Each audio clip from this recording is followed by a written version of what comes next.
Hello everyone, అందరికీ నమస్తే.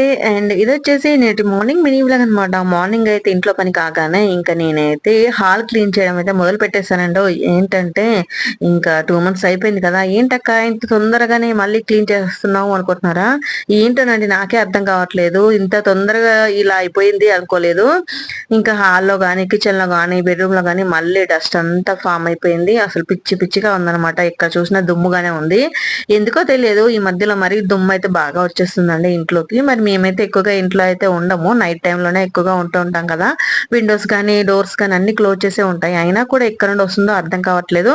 కానీ ఇక మొత్తానికి అయితే మళ్ళీ క్లీనింగ్ అయితే మొదలు పెట్టేశానండి. అయితే ఈసారి ఒక్క రోజు నేను అన్ని పనులు చేయాలంటే నాతోని కావట్లేదు. ఇంకా హెల్త్ అయితే కొంచెం ఇబ్బందిగా ఉంది కదా, అందుకని ఇంకా ఒక్కొక్క రోజు ఒక్కొక్క గది లాగా నేనైతే డిసైడ్ చేసేసుకున్నాను. ఇంకా ఫస్ట్ వచ్చేసి అయితే నేను హాల్ క్లీనింగ్ అయితే మొదలు పెట్టేశాను అనమాట ఫ్రైడే రోజు.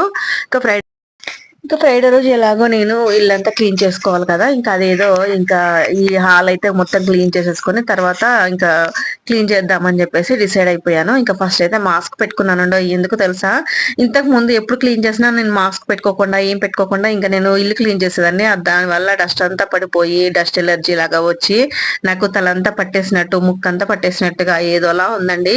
ఇంకా దాని వల్ల కూడా తల తిరగడం ఇబ్బంది అయిపోతుంది. అందుకనే ముందుగా జాగ్రత్తగా తీసుకోవాలన్నమాట నేనైతే. అందుకనే నేనే కదండి, మీరు కూడా ఎప్పుడైనా క్లీన్ చేసేటప్పుడు ఖచ్చితంగా ముక్కుకి ఏదైనా ఇలా పెట్టేసుకోండి, మాస్క్ అయినా లేదా టవల్ అయినా స్కార్ఫ్ అయినా కట్టేసుకొని అప్పుడు క్లీన్ చేయండి. హెల్త్ అయితే బాగుంటుంది అనమాట. ఓకేనా? ఇంకా క్లీన్ అయిపోయిన తర్వాత నేను ఎలా ఉందనే చూపిస్తాను. ఓకేనా ఫ్రెండ్స్, బాయ్.